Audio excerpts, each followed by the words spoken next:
얼마 전에 어떤 집사님이 저에게 이런 말씀을 하셨어요. 집사님은 참 의심이 많아요.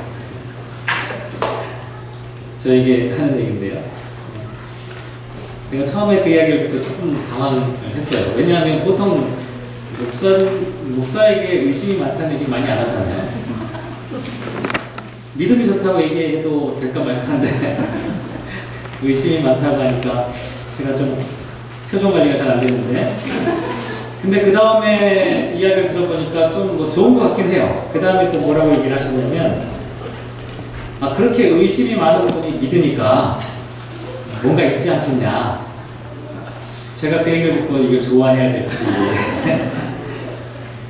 슬퍼해야 될지 좀 헷갈렸지만, 그래도 뭐 전 좋게 해석을 하기로 했습니다. 저같이 의심 많은 사람도 믿는다는 거예요. 제가 성경을 볼 때 참 의심을 많이 합니다. 그런데 저보다 더 많이 의심하는 사람 아마 많지 않을 거예요. 근데 그렇게 의심하면서도 결국은 하나님이 주시는 그 말씀으로 믿게 된다는 거예요. 그분이 잘 보셨어요. 의심이 많은 것이 사실이에요. 제가 성경을 그냥 믿으라고 하면 저는 절대로 믿을 수가 없어요. 저에게 그냥 따지지 마, 그냥 한번 믿어, 이렇게 하면 저는 못할 거예요. 저는 성경을 좀 따져보고 또 생각해보고 고민해보고 연구해 봐야만 제 마음속에 믿음이라는 것이 생기거든요. 오늘 말씀도 사실은 아주 대표적으로 그런 말씀이에요. 아마 이 말씀을 보면서 믿음이 좋은 분들은 단번에 아마 이렇게 생각했을 것입니다. 와, 하나님의 아들이신 예수님께서 나인성 과부의 아들을 살리셨다. 얼마나 위대한 능력을 보여주셨냐. 할렐루야, 하나님을 찬양하자. 근데 저는 불행하게도 그게 안 돼요. 저는 처음에는 이 말씀 묵상하면서 어떤 생각을 했냐면, 참 이게 도대체 무슨 의미일까? 여러 각도로 한번 생각을 해보면서 질문을 던져보기 시작했습니다. 가장 첫 번째 질문은 어떤 질문이었냐면, 이게 진짜 있었던 일일까? 이게 정말 기적일까? 아니면 이 사람이 잠시 기절했는데 어쩌다가 예수님을 만나서 다시 정신을 차린 것은 아닐까? 그럴 수 있잖아요. 진짜 죽은 게 아니라 가짜로 죽은 건데, 뭐 간을 메고 가다가 간이 덜컹거리는 바람에 목에 걸린 뭐가 탁 튀어나와가지고 이럴 수도 있잖아요. 그런 건 아닐까? 첫 번째 질문, 그런 질문 한번 해봤고요. 두 번째 질문, 이런 질문 한번 해봤어요. 왜 하필 이 사람을 살렸을까? 왜 하필 다른 사람은 아니고 이 사람을 살렸을까? 예수님께서 이 사람을 살리신 게 오늘 나하고 무슨 상관이 있을까? 나도 살리신다는 얘기일까?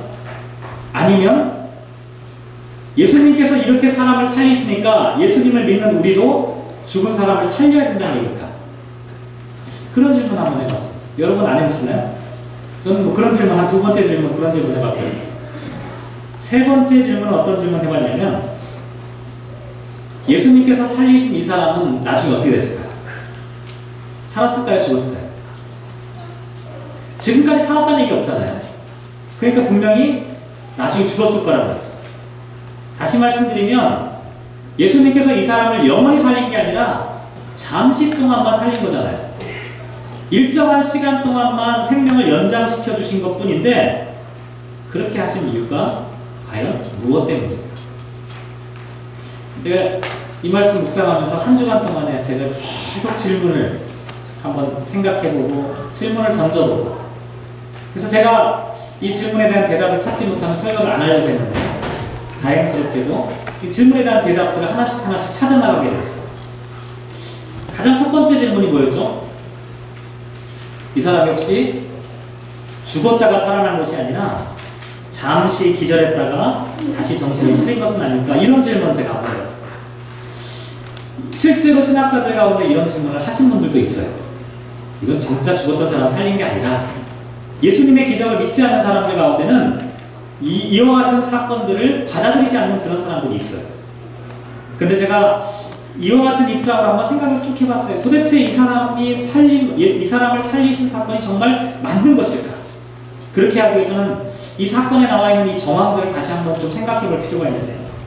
11절 말씀부터 한번 다시 한번 차근차근 한번 생각해 보시죠. 11절 같이 읽어볼게요. 시작.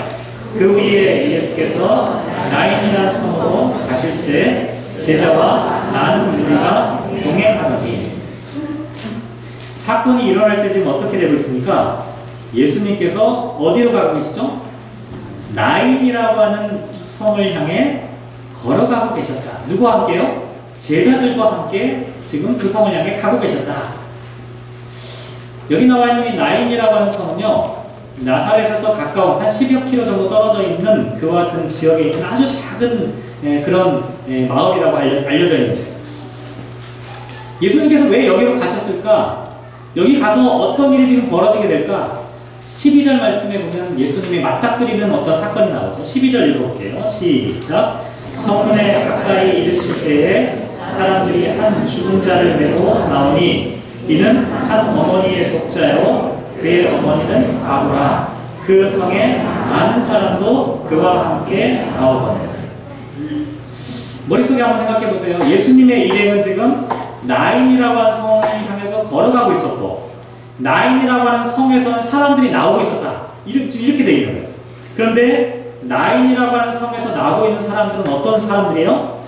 어떤 과부의 독자가 죽었는데 그 장례 행사를 치르기 위해서 밖으로 나오고 있었다. 이런 장면이에요. 이게 참 아이러니한데요. 이 나인이라고 하는 말을 한번 찾아보면 이게 즐거움이라고 하는 뜻을 갖고 있어요. 나인성이라는 뜻이 즐거움이라는 얘기거든요. 다시 말씀드리면 즐거움의 성에 있는 사람들이 즐거워서 나오는 게 아니라 가장 큰 슬픔을 지고 지금 나오는 거예요. 이게 묘한 상징을 갖고 있어요. 어쨌든 간에 사람들이 지금 슬픔 가운데 빠져서 나오고 있는 모습을 예수님이 걸어가다가 만나게 된 거예요. 이 사람이 언제 죽었을까요? 정확히는 알 수 없어요. 그런데 이 고대 근동 지역에 있는 이 사람들의 이 장례 풍습을 보면 보통 죽으면 그날로 장례를 치릅니다. 왜냐하면 날씨가 더운 곳이기 때문에 시체가 금방 썩을 수 있어서 그렇다고. 그래서 사람이 죽으면 우리처럼 뭐 3일자라든지 5일자라든지 이렇게 하는 게 아니라 그냥 그 자리에서 그냥 장례를 치르게 된다는 거예요. 그러니까 이런 질문들을 하게 되는 거예요. 이 청년이 기절했다가 진짜 죽은 게 아닌데 이렇게 된 것은 아닐까? 이런 질문을 할 수도 있는 이유가 바로 이런 상황 때문에 생겨나게 된다는 거예요. 그래서 제가 한번 곰곰이 한번 생각을 해봤어요. 보통의 경우 사람이 죽으면 죽은 사람이 앞에 있음에도 불구하고 이 죽음을 잘 받아들이지 못하는 게 우리들의 일반적인 모습이에요. 그렇잖아요? 죽은 사람이 있어도 죽음의 현실을 받아들이지 못해요. 근데 오늘 본문에 나와 있는 이 상황을 한번 생각해 보면 더하면 더했지 덜하지는 않았을 것이라는 거죠. 왜냐하면 과부에게 유일한 희망이 아들 하나였잖아요. 그런데 그 아들 하나가 죽었어요. 이거 어떻게 믿을 수 있을까요? 받아들이기 어려웠을 거라는 거예요. 부정하고 싶었을 거라는 거예요. 인정하고 싶지 않았을 거라는 거예요. 그런데 그럼에도 불구하고 그 어머니가 장례식을 치르기 위해 사람들과 함께 나오고 있다는 하는 사실은 뭐냐면 내 마음속에는 이 아들의 죽음을 받아들이고 싶지 않지만 죽음이라는 것이 너무나 분명했다는 거예요. 오히려 거꾸로 생각해보면 그렇다는 거예요. 잘 한번 생각해보세요. 평범한 사람도 사랑하는 사람, 가까운 사람이 죽게 되면 그 죽음을 받아들이지 않고 인정하지 않으려고 흔들어 깨우는 것이 우리들의 인지상정인데 이 어머니의 심정은 더했다는 거예요. 그럼에도 불구하고 장례를 치르기 위해 나오고 있다는 것은 아들의 죽음이 너무나 확실했다는 하는 것을 오히려 반증해 주고 있다는 거죠. 그리고요, 오늘 본문에 보면 뭐라고 나와 있냐면 성에 많은 사람들이 함께 나왔다 이렇게 나와 있어요. 아마도 이 청년이 어느 날 갑자기 사고를 당해서 죽은 것 같지는 않아요. 아마 병에 걸려서 성에서 살고 있는 사람들이 다 이 청년의 소식을 알고 있었을 거예요. 아, 이 청년은 어떡하나. 너무나 안타까운 거예요. 이 가족만 보면 안타까운 거예요. 그 어머니가 그 자식 하나만 바라보면서 이렇게 키웠는데 저 자식이 지금 저렇게 됐으니 어떡하나. 걱정하는 사람들이 많았다는 거예요. 그런데 마침 이 청년이 죽게 되었어요. 동네 사람들이 다 그 사실을 알고 있었고, 그래서 어떻게 생각했냐면, 내가 다른 장례식에는 못 가도 이 청년의 장례식은 가야지 라고 하는 마음으로 동네 사람들이 다 이 장례식에 참여하고 있다, 이렇게 생각해 볼 수가 있다. 다시 말씀드리면, 이 청년이 정말 진짜로 죽은 것이 아니라 가짜로 죽은 것처럼 보일 수도 있다라고 하는 가정은 오히려 근거가 없다는 거예요. 오히려 그렇게 부정하고 싶은 사람조차도 받아들일 수밖에 없는 너무나 명백한, 너무나 그렇지만 안타까운 그와 같은 죽음의 현실을 지금 막 부닥치고 있다, 이렇게 말씀을 드릴 수가 있어요. 그렇게 생각해 보니까 진짜 죽은 게 맞는 것 같아요. 진짜 죽었어요. 진짜 돌아올 수 없는 길을 그 자식이 걸어갔다는 거죠. 이 질문을 지나고 난 다음에 한번 또 이런 질문을 해봤어요. 그런데 왜, 제가 처음에 그런 말씀 드렸죠. 왜 예수님께서 수많은 죽는 사람들을 만나셨을 텐데 다른 사람들은 살리지 않으시고 특별히 이 청년만을 살리셨을까? 왜 그랬을까요? 당시의 묘지는요, 대부분 성 밖에 있었어요. 그래서 지금 성문을 나오고 있다는 것은 이 어머니가 아들의 죽음에 대해서 슬픔을 수습하거나 마음을 정리할 만큼의 시간이 지나지 않았다는 것을 얘기해요. 더군다나 남편도 없이 아이 하나를 애기 중지 키워왔기 때문에 이 슬픔과 아픔은 감당할 수 없는 그와 같은 아픔이었다는 거죠. 이런 상황에서 어머니가 예수님에게 뭐라고 하지도 않았어요. 오늘 본문 한번 잘 살펴보세요. 이 여인이 예수님한테 특별한 믿음을 보여줬다거나 이 여인이 특별한 신앙의 가문 가운데 있다는 그런 증거가 오늘 본문 가운데는 하나도 나와 있지 않아요. 그러면 이 죽었던 이 청년이 뭔가가 있었을까요? 이 청년에 대한 정보도 없어요. 아무것도 없어요. 오히려 오늘 본문 바로 앞에 보면 어떤 이야기가 나와 있냐면, 누가복음 7장 앞부분에 보면 백부장의 이야기가 등장합니다. 백부장의 이야기 어떤 이야기인지 여러분 아마 다 아실 텐데요. 백부장의 종이 병에 걸렸어요. 죽을 병에 걸렸어요. 예수님께서 내가 그 집에 찾아가겠다, 이렇게 얘기하니까 백부장이 뭐라고 얘기했냐면 7장 7절에 보면 말씀만 하사 내 하인을 낫게 하소서. 아니, 오실 필요도 없다는 거예요. 그냥 그 멀리에서 말씀만 하시면 내 종이 낫겠습니다. 예수님께서 너무나 이 백부장의 믿음의 고백을 보면서 흡족하셨어요. 그래서 9절 말씀에 보면 뭐라고 말씀하셨냐면, 예수께서 들으시고 그를 놀랍게 여겨 돌이키사 따르는 무리에게 이르시되 내가 너희에게 이르노니 이스라엘 중에서도 이만한 믿음은 만나보지 못하였다. 얼마나 대단한 극찬인지. 예수님으로부터 이스라엘 가운데 이만한 믿음을 만나보지 못했다. 그 순간에 어떻게 됐어요? 백부장의 종이 치유되었습니다. 이거는 이해가 가잖아요. 아, 백부장의 믿음 대단해. 이렇게 고백하니 예수님께서 치료 안 하실 수가 없는 거예요.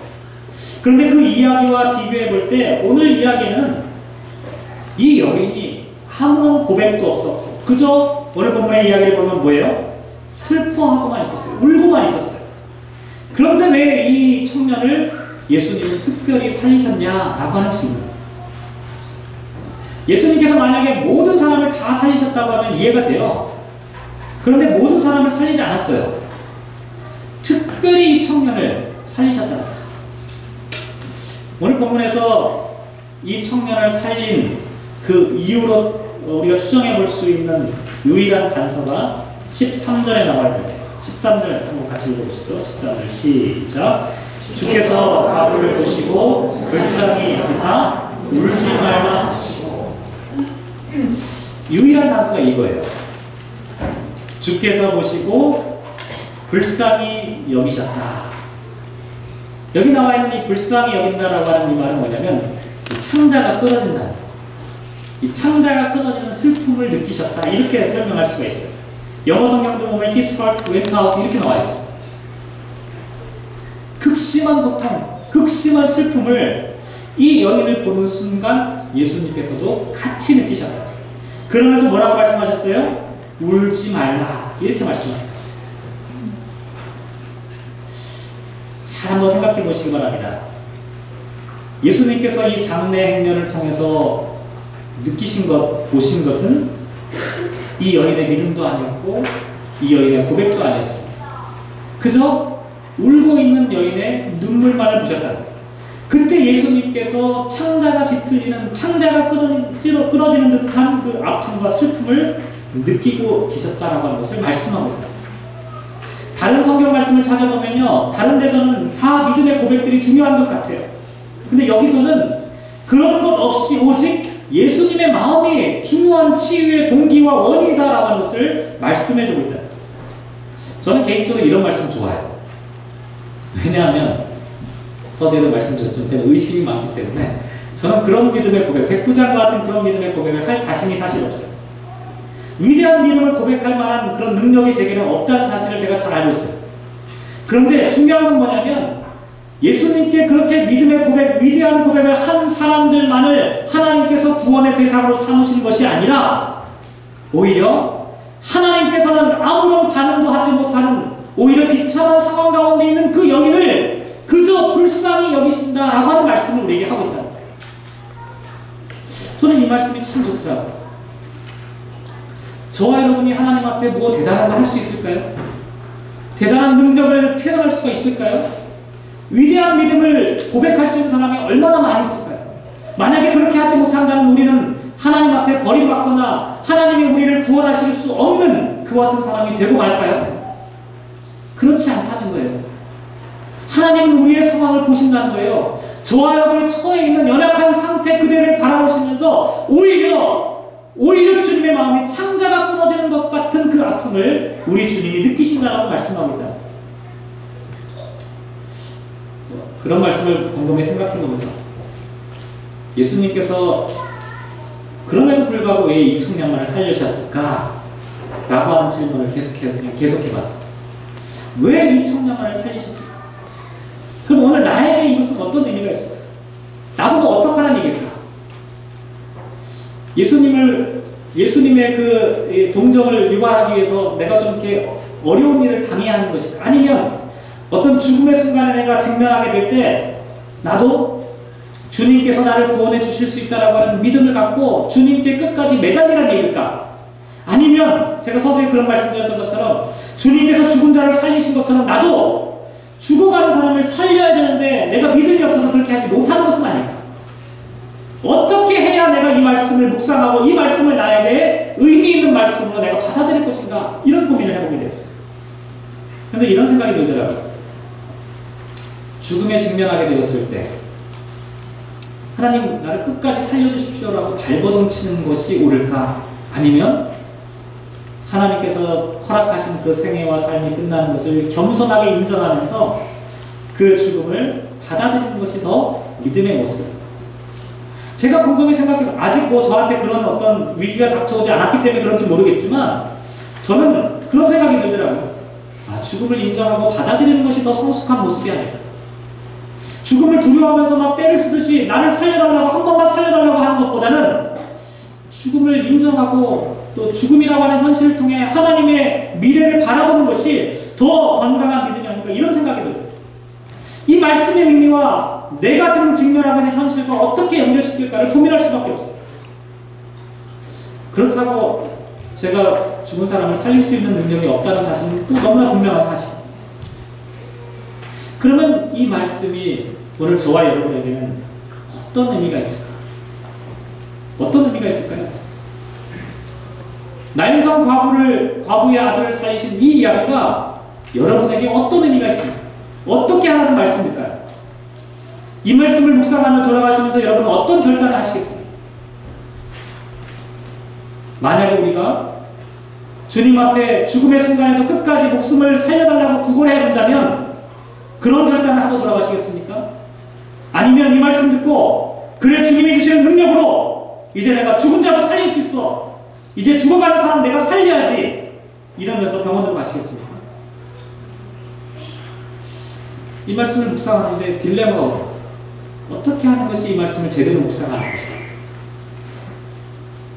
제가 서두에 그런 말씀 드렸습니다. 이 여자나 이 아들이 특별한 믿음의 고백을 하지 않았음에도 불구하고 예수님의 마음이 창자가 끊어지는 듯한 슬픔을 느끼셨다. 그리고 그 창자가 끊어지는 듯한 그 슬픔이 이 사람들을 향한 예수님의 구원의 모습이었다라고 말씀드렸습니다. 곰곰이 묵상해 보니까 예수님이 원하시는 것은 죽은 자를 살리라라고 하는 말씀이 아니라 그렇게 슬픔 가운데 있는 사람들을 바라보며 같이 슬퍼할 수는 있지 않을까. 제가 이 생각을 해보게 되었습니다. 예수님께서 저와 여러분에게 요구하시는 것은 죽은 자를 살리신 예수님과 똑같이 우리도 죽은 자를 살려야 된다는 것이 아니라 죽은 자를 살리실 수 있었던 예수님의 그 가장 큰 동기가 뭐였냐면 이 사람을 바라보며 불쌍히 여기셨던 그 마음은 우리가 같이 부를 수 있지 않겠냐. 그렇지 않겠냐는 거예요. 다시 말씀드리면 우리가 이 땅을 살아가며 고통과 아픔 가운데 살아가는 사람들을 바라볼 때 예수님께서 나인성 과부의 사건을 통해서 우리에게 말씀하시는 것은 뭐냐면 같은 아픔을 느끼는 것이 바로 예수님의 마음이다 라고 하는 것을 우리에게 말씀해 주고 있다.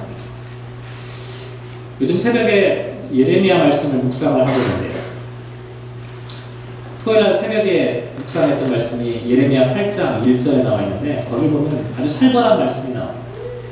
여호와의 말씀이니라. 그때의 사람들이 유다 왕들의 뼈와 그의 지도자들의 뼈와 제사장들의 뼈와 선지자들의 뼈와 예루살렘 주민들의 뼈와 그 모든 뼈를 무덤에서 끌어낸다. 이런 말씀이 있거든요. 별로 살벌해 보이시지 않는데 저는 처음에 보니까 뭐 뼈가 벌써 한 5번 나와요. 이 뼈, 저 뼈 막. 근데 이 뼈를 어떻게 하냐면 무덤에 있는 뼈들을 다 끄집어낸다는 거예요. 얼마나 끔찍한 얘기예요. 무슨 얘기냐면 하나님의 심판으로 죽어서까지도 평안함을 누리지 못한다는 거예요. 뼈들까지도 막 들춰진다는 거예요. 얼마나 끔찍한 얘기인지 몰라요. 근데 이 예언을 누가 했냐면 예레미야가 예언했어요. 근데 이 예언하면서 예레미야가 어떻게 했냐면 그냥 건조하게 그렇게 예언한 게 아니라 눈물 흘리며 예언했어요. 예레미야의 별명이 뭐냐면 눈물의 예언자예요. 예레미야는 유다 백성들의 죄악을 향해서 질타하는 말씀들을 선포했지만 그저 몸이 건조하게 니네 죽어라 이게 아니라 너무너무 아파하며 슬퍼하며 고통스러워하며 괴로워하며 그들의 그 아픔을 어떻게 구원할까를 생각하며 이 말씀을 선포하고 있었다. 그래서 구약의 예언자들 가운데 예수님과 가장 많이 닮은 사람을 꼽으라고 하면 예레미야를 꼽게 돼요. 끊임없이 울었던 사람이었어요. 끊임없이 그 백성들의 연약함을 바라보면서 울 수밖에 없었던 사람이 예레미야였기 때문이라는 거죠. 예수님이 원하시는 것은 바로 그와 같은 것이었다. 저와 여러분에게 엄청난 기적을 해달라고 말씀하시는 것이 아니에요. 저와 여러분에게 목숨을 구원하며 생명이 중요하니까 거기에 매달리라고 하는 말씀도 아닙니다. 사람이 사람답게 살아가는 그 방법이 뭐냐? 예수님이 보여주던 그 모습이 뭐냐? 그 연약하고 힘들어하는 사람들을 바라보며 같이 슬퍼하라는 거예요. 같이 괴로워하는 거예요. 같이 눈물 흘리는 것이 참으로 예수님을 믿는 사람다운 그와 같은 모습이라고 우리에게 말씀해 주고 있다는 거예요. 같이 슬퍼하고 괴로워하는 것. 우리가 여기서 끝나면 안 되겠고요. 그 다음에 예수님께서 하신 일들을 한번 생각해 봤으면 좋겠는데 그게 14절에 나와 있어요. 14절 같이 한번 읽어보시죠. 14절 시작. 가까이 가서 그 관에 손을 드시니 맨 자들이 서는지라. 예수께서 이르시되 청년아 내가 내게 말하니 일어나라 하시네. 예수님께서 맨 처음에 하셨던 그 행동이 뭡니까? 가까이 가서 그 관에 손을 대셨다. 이렇게 나왔어요. 우리가 좀 생각하는 관하고, 오늘 졸업예배 때 자꾸 이렇게 관, 이런 얘기만 나와가지고. 졸업이 어차피 끝나는 거잖아요. 죽음이에요. 모두 죽음이기 때문에 새로 살아나려면 오늘 이 말씀이 중요해요. 우리는 보통 관이, 우리가 알고 있는 관은 뭐냐면 그 네모난 사각에 뚜껑이 다 덮여 있잖아요. 근데 유대인들의 관은 뚜껑이 없어요. 개방되어 있어요. 다만 그 시신을 이 세마포나 이 수건이나 이런 걸로 그냥 쌓아놨어요. 그러니까 가까이 가서 보면 시신의 형체가 그대로 드러나 있다는 거죠. 예수님께서 그 관에 손을 대셨다는 거예요. 이게 쉽지 않은 일이에요. 왜냐하면 유대인들은 죽은 시체를 가까이 하는 것을 부정하라고 생각하기 때문에 죽은 시신을 만지는 것뿐만 아니라 관도 역시 시신을 만지는 것과 똑같은 그런 생각을 할 수밖에 없었다. 예수님께서 관에 손을 대셨어요. 이게 무슨 의미일까요?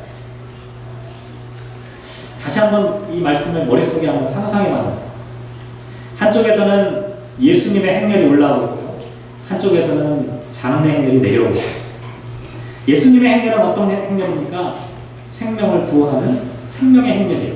근데 또 다른 행렬은 뭡니까? 죽음의 행렬이에요. 사망과 슬픔의 행렬. 이 두 행렬이 지금 만나는 순간이에요. 만나는 순간에 예수님께서 그 죽음의 행렬 가운데 손을 대십니다. 예수님께서 그 손길을 통해서 죽음의 행렬을 중단시키고 있는 거예요. 보통의 경우는 그렇지 않아요. 한번 잘 생각해 보세요. 우리가 살아있잖아요. 우리가 생명을 갖고 있는데요. 죽음이 저기서 오고 있다. 어떻게 해야 됩니까? 도망가야 돼요. 죽음의 그림자를 피하는 것이 일반적인 상식입니다. 유대인들이 관을 만지지 않는 이유는 바로 거기에 있습니다. 죽음의 그림자이기 때문에. 보통은 사람들이 어떻게 생각하냐면 죽음의 생명을 삼킨다라고 생각하는 거예요. 그러니 그것을 피하고 싶은 거예요. 그런 흔적들을 거부하고 싶은 것이 인간의 마음이라고 합니다. 근데 예수님은 생명의 행렬로 진행하고 계시는데 죽음의 행렬이 내려오는 것을 만날 때 오히려 그 죽음의 행렬을 피하지 않으시고 오히려 죽음의 관에 손을 대시고 그 죽음의 행렬을 멈추게 하시는 그와 같은 분이라는 것을 우리에게 말씀해 주고 있다. 그러면서 빼놓지 않고 나오는 게 뭐냐면 이 죽음의 행렬을 멈추게 하시는 그 사건 가운데 꼭 나오는 게 뭐냐면 예수님의 말씀이었어요. 오늘 본문에 보면 일어나라 라고 하는 말씀인데 예수님께서 죽은 사람을 살리신 경우가 이 외에도 두 번 더 나오잖아요. 누가복음 8장 54절에 보면 죽은 소녀를 살리실 때도 뭐라고 말씀하시냐면 예수께서 아이의 손을 잡고 불러 이르시되 아이야 일어나라 라고 하는 말씀하셨어요. 요한복음 11장 43절에서도 죽은 나사로를 향해 뭐라고 말씀하셨냐면 큰 소리로 나사로야 나오라 이렇게 말씀하셨어요. 세 사건 모두 뭐냐면 생명의 행렬을 진행하시는 예수님의 모습과 죽음의 행렬이 만나는 그 장면이에요. 그런데 죽음에 빠져있는 사람들에게 예수님께서 말씀을 하시는 거예요. 생명의 부르심을 지금 하고 있는 거예요. 죽음의 행렬들을 중단시키시는 예수님의 생명의 말씀이 그 순간에 선포되고 있다는 것을 말씀해 주고 무슨 얘기냐면 예수님께서 어떤 분이신지를 이 사건을 통해서 우리는 너무나 잘 알게 된다는 거예요. 예수님께서는 죽은 사람을 모두 살리지는 않았어요. 예수님 당시에 죽은 사람이 얼마나 많았겠습니까? 모든 사람을 다 살리지는 않았어요. 그럴 필요도 없었어요. 다만 예수님께서 이 사건을 통해서 우리에게 가르쳐 주기를 원하시는 것은 뭐냐면 예수 그리스도를 믿고 신앙하며 섬기며 예수 그리스도를 따라 함께 걸어가는 사람들에게는 죽음의 행렬을 중단시킬 죽음의 행렬을 멈추게 할 수 있는 하나님의 능력과 권세가 있다는 것을 우리에게 말씀해 주고 있다. 그런데 이것이 과연 어떤 의미가 있을까? 제가 이 말씀을 묵상하면서 그런 생각이 들어요. 무슨 얘기냐면 이게 죽어있는 시체를 향해서 하시는 말씀이 아니라 살아있는 나를 향해서 하시는 말씀 아닐까? 혹시 내 안에 죽어있는 것이 있는 것은 아닐까? 이런 생각을 해보게 되었어요. 우리 공동체 가운데 혹시 죽어있는 것이 있는 것은 아닐까? 도대체 살아있다는 것은 과연 무엇일까? 사람이 사람 같지 못한 것은 죽어 있는 것입니다. 사람이 죄부시를 못하는 것도 죽어 있는 것입니다. 그리스도인이 닿지 못한 것도 역시 죽어 있는 것입니다. 그렇게 생각해보면 우리 가운데는 죽음의 그림자가 얼마나 많이 있는지, 우리가 살아있다고 하지만 우리 가운데는 죽음의 영향력이 얼마나 많이 있는지 몰라요. 지금 주님께서는 우리의 몸에, 우리의 발에 손을 대시면서 말씀하시는 거예요. 일어나야 하지 않겠느냐? 다시 깨어나야 하지 않겠느냐? 이 죽음의 행렬을 중단시키고 생명의 길로 나가야 되지 않겠느냐라고 하는 말씀을 우리에게 하고 있는 것입니다. 죽음의 현실은 장례식장에만 있지 않습니다. 오히려 죽음의 현실은 살아있는 사람들의 모습 가운데 더 많이 발견되어진다. 죽음의 현실은 살아있는 사람들이 죽어가는 모습을 보일 때 그때 더 죽음의 현실이 더 분명하게 보여주고 있다는 것을 우리에게 말씀하고 있다는 것입니다. 그래서 즐거움이라고 하는 나일성에서 사람들이 슬픔 가운데 관여되고 나오게 됩니다. 그들 가운데 참된 기쁨이 없는 거예요. 다들 죽어가는데 뭐가 기쁨이 있겠습니까? 그때 예수님께서 말씀하시는 거죠. 그 행렬을 중단시키며 멈추시키며 일어나야 하지 않겠느냐, 살아나야 하지 않겠느냐, 다시 생명력을 회복해야 하지 않겠느냐. 이것이 예수님께서 하신 그와 같은 사역의 모습이었다는 것이죠. 오늘 이 시간에도 이 세상에 있는 사람들이 죽음의 행렬을 향해 나아갈 때 주님께서는 그 길을 가로막는 거예요. 그 길을 가로막으시면서 살아나야 하지 않겠느냐라고 말씀하신다는 거죠. 저와 여러분이 지금 어느 길을 걸어가고 있습니까? 살아가는 길을 걸어가고 있습니까? 아니면 죽어가는 길을 걸어가고 있습니까? 혹시 우리가 죽어가는 길로 걸어가고 있다면 주님께서 우리 길을 가로막으시면서 얘기하신다는 거예요. 살아나야 하지 않겠느냐? 일어나야 하지 않겠느냐? 생명력을 가져야 되지 않겠느냐? 이것이 주님께서 말씀하시는 그 말씀의 핵심이라고 합니다. 마지막 세 번째 질문 한번 생각해 볼 텐데요. 앞에서도 말씀드렸지만 이 사람은 영원히 살지 못했어요. 얼마나 살았는지 알지 못하죠. 그러나 아마 청년이라고 하니까 나이 들어서 아마 인생을 아마 마쳤을 가능성이 큽니다. 어떻게 보면 이때 죽거나 그때 죽거나 죽는 건 마찬가지죠. 근데 왜 이 사람의 인생을 이렇게 미루어 놓으셨을까? 그것은 이 사건이 지니고 있는 그 의미와 상징 때문이라고 저는 생각합니다. 물론 예수님께서 죽은 자를 살리실 수 있다라고 하는 그 능력의 하나님이라고 하는 것을 보여주는 것이 이 본문이기도 하고, 그런데 그것보다 더 중요한 건 뭐냐면 이 사건을 통해 사람들이 무엇을 깨닫게 되었냐라고 하는 사실이에요. 16절 한번 보실까요? 16절 같이 한번 읽어보겠습니다. 시작.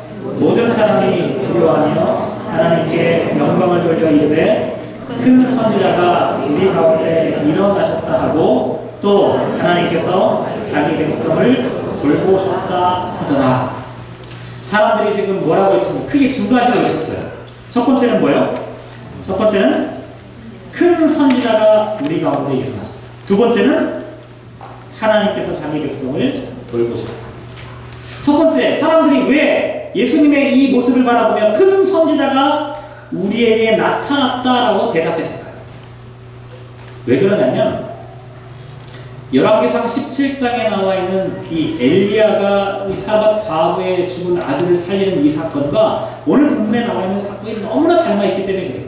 사람들은 구약에 나와 있는 이 엘리야의 모습을 떠올릴 수밖에 없었어요.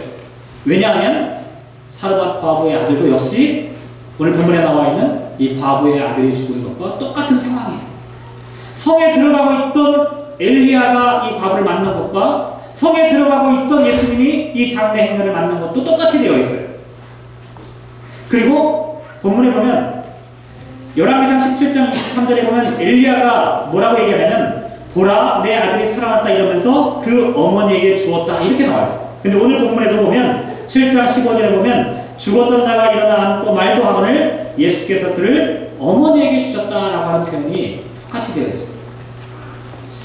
열왕기상 17장에 나와 있는 이 사건과 누가복음 7장에 나와 있는 이 사건은 형식이나 구조나 내용이나 흐름이나 전개나 방법이 아주 일치하는 형태로 되어 있다. 사람들은 예수님의 이 사건을 보는 순간 뭘 떠올릴 수밖에 없었냐면 엘리야의 모습을 생각할 수밖에 없다. 위대한 엘리야 선지자가 또다시 우리들의 삶 가운데 나타나셨다. 이게 첫 번째 고백이에요. 이거보다 더 중요한 고백이 뭐냐면 두 번째 고백. 두 번째 고백이 뭐라고 말씀드렸냐면 하나님께서 자기 백성을 돌보셨다 라고 하는 고백을 하고 있다. 좀 이상하죠? 예수님께서 죽은 아들을 살리셨는데 왜 사람들은 예수님께서 이 여인을 살리셨다, 이 아들을 살리셨다 이렇게 얘기하지 않고 하나님께서 우리를 돌보신다, 이 세상의 백성들을 돌보신다 이렇게 얘기합니다. 여기 돌본다라고 하는 말도 어떤 의미냐면 영어 성경을 보면 God has come to help 이렇게 나와 있어요. 그런데 실제 어원을 찾아보면 뭐냐면 이게 비지테이션의 의미를 갖고 있어요. 하나님께서 찾아오셨다, 하나님께서 방문하셨다, 하나님께서 당신의 백성을 신방하셨다라고 하는 의미를 갖고 있다. 저는 이게 참 중요한 사건이라고 생각합니다. 누가복음의 저자가 예수님의 이 사건을 기록하면서 사람들의 반응을 지금 이렇게 기록합니다. 죽은 자를 살아내는 이 기적도 중요하지만 더 중요한 것은 이 사건이 바로 하나님의 방문을 의미한다라고 말씀하고 있다. 하나님이 찾아오셨다는 것을 지금 보여주고 있다는 거예요. 하나님의 방문. 우리가 성령 강림절 세 번째 주일입니다. 성령 강림이 뭡니까? 하나님의 방문입니다. 성령님께서 하나님께서 강림하신다라고 하는 것은 하나님의 방문을 얘기하는 거예요. 오늘 본문에 나와 있는 이 사건과 똑같은 사건을 얘기하는 거예요. 성령님께서 이 땅 가운데 강림하시게 되면 어떤 일이 벌어지냐면 죽음의 행렬이 멈춰지게 된다는 겁니다. 사망의 그림자를 향해 우리가 서게 된다는 거예요. 어떻게 해요? 예수님께서 죽음의 관에 손을 대시고 그 행렬을 막아주시고 생명의 말씀으로 일어나라고 말씀하셨던 것처럼 그렇게 죽음의 행렬들을 중단시키셨던 것처럼 하나님의 신방, 하나님의 방문이 이루어지게 되면 하나님의 신방이 저와 여러분의 심령 가운데 찾아오시게 되면 그러면 저희들의 마음 가운데 있는 죽음의 행렬이 사라지게 되고 멈춰지게 되고 이제는 새로운 생명력 있는 삶으로 우리가 걸어가게 된다는 것을 우리에게 말씀합니다. 그러니 성령 강림이 얼마나 중요한 일인지 모릅니다. 성령님께서 저와 여러분에게 강림하시라고 합니다. 왜냐하면 우리가 지금 죽어가고 있기 때문에, 우리의 영혼이 지금 죽어가고 있기 때문에 주님의 성령이 오셔서 우리를 막아주시고 우리의 장래 행위를 중단시키시고 우리의 간에 손을 대시고 일어나라고 하는 말씀을 우리에게 들려주셔야 합니다. 사랑하는 성도 여러분, 오늘 특별히 졸업식인데 우스갯소리로 얘기하는 게 아니라 졸업은 죽음입니다. 졸업은 죽음입니다. 그러나 그 죽음이 끝이 아닙니다. 새로운 시작입니다. 새로운 생명력을 부여받지 않으면 그러나 졸업은 그냥 죽음으로 끝날 수가 있습니다. 저와 여러분에게 새로운 생명력을 부여해 주시는 하나님의 음성, 주님의 음성을 들었으면 좋겠습니다. 성령 강림절 세 번째 주, 우리가 지금 걸어가고 있는 이 걸음이 무엇을 향한 걸음인지 생각해 보시기 바랍니다. 우리가 정말 생명을 향해 걸어가고 있는지 아니면 죽음을 향해 걸어가고 있는지 간절히 바라기는 우리의 걸음을 막고 일어나라라고 말씀하시는 주님의 음성을 들었으면 좋겠습니다. 그 말씀 따라 우리가 일어났으면 좋겠습니다. 살아났으면 좋겠습니다. 새로운 생명력으로 하나님 앞에 영광 돌리는 그와 같은 저와 여러분 되시기를 주님의 이름으로 기원합니다. 기도하겠습니다.